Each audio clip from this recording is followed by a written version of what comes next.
xusuus gaar ayay igu leedahay qaariyadda burco oo taageerayaasha xisbiga kulmiye waqtiyo badan oo kala duwan kala hadli jiray anigoo aan bulasha madaxweyne eebadna haddii maanta waxaa idin hor jooga anigoo aan madaxweynihii qarankan isla markaana aan naftayda cod iyo culutoonna idinka rabin dadka madaxweyne inaan wareejin doono muddo yar kadib kula iman xoog iyo xeelatoonna hase yeeshee waxaan ku hameeday codkii ay ii tireeyeen taageerayaasha xisbiga kulmiye ee lixda gobola doorashada dalka ku kala sugan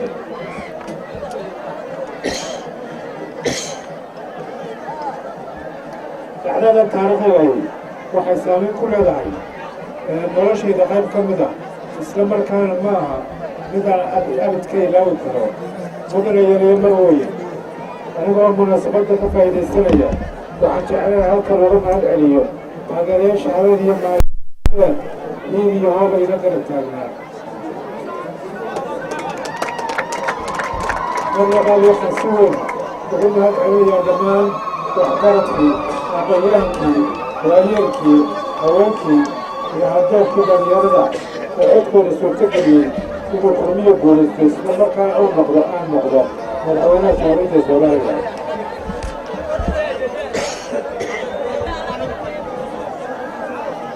sidoo kale waxaan uga mahad celinayaa guud ahaan shacbweynaha somalilan yuhuntii mididiiradii iskaashigii iyo wada shaqayntii isla barbar taageen xukuumadda xisbiga kulmiye aan odayga u ahay mudanayaal iyo marweye waxaa hubaala in xisbiga kulmiye uu ku guulaystay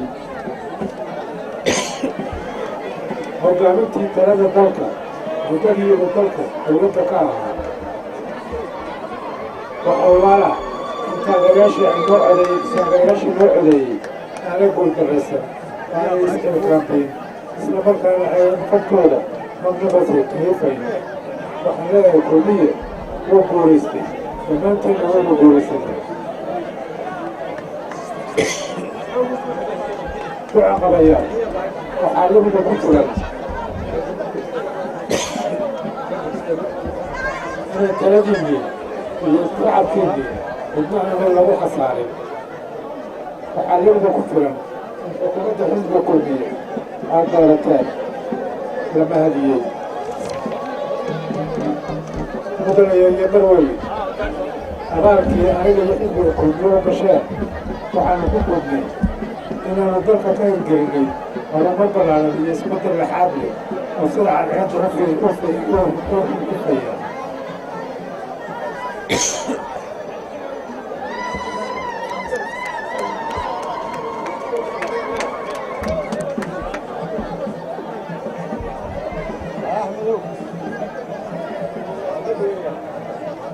waxaanu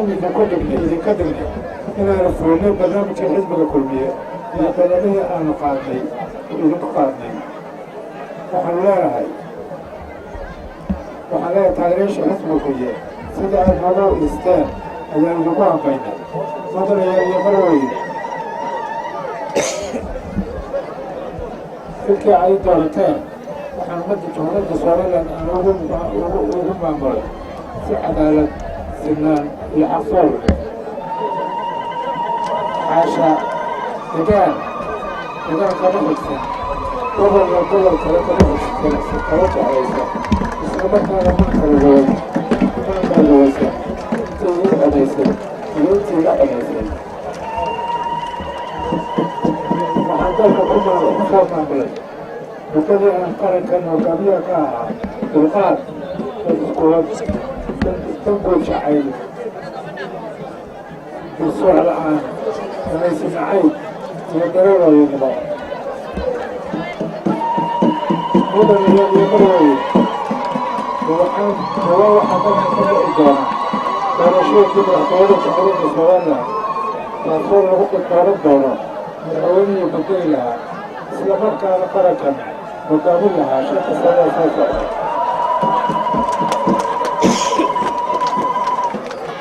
madaxda mas-uulka doorashadan oo dad ku samaysan oo mid saameyn weyn ku leh nolosha iyo mustaqbalka shacabka iyo muwaadiniinta Soomaaliland. sidaa darteed waxaa waajib ku ah ruux kasta oo leh xaqa codbixineed inuu u midaangalo codkiisa. waxaa lagu baaqayaa inaad doorashada ku gashaan nabadgelyo iyo degenaansho.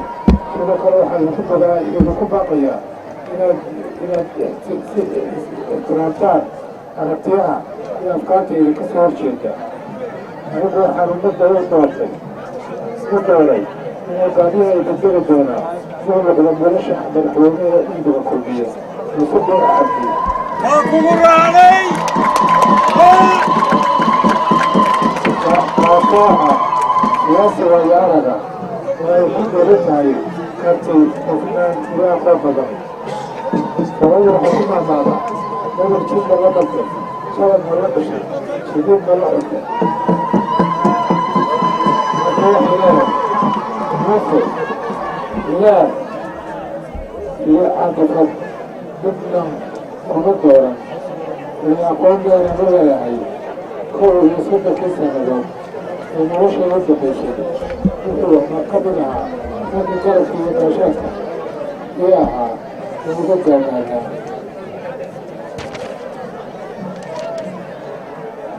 muuse waxaa la maray jir dheer,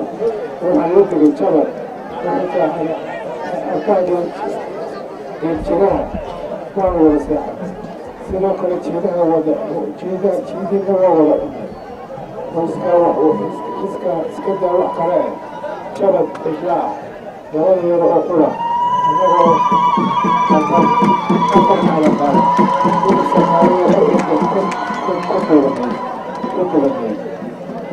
sidaa darteed waxaa lagu baaqayaa dhammaan taageerayaasha xisbiga kulmiye inay si buuxda isu badbataagaan isla markaana u codeeyaan nolosha madaxweynaha iyo madaxweyne ku-xigeenka xisbiga kulmiye.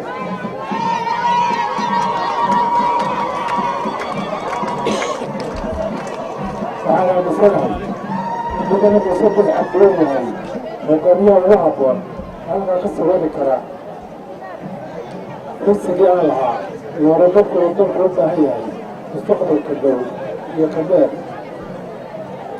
baa leh kuwana Somaliland baa leh. guuleysta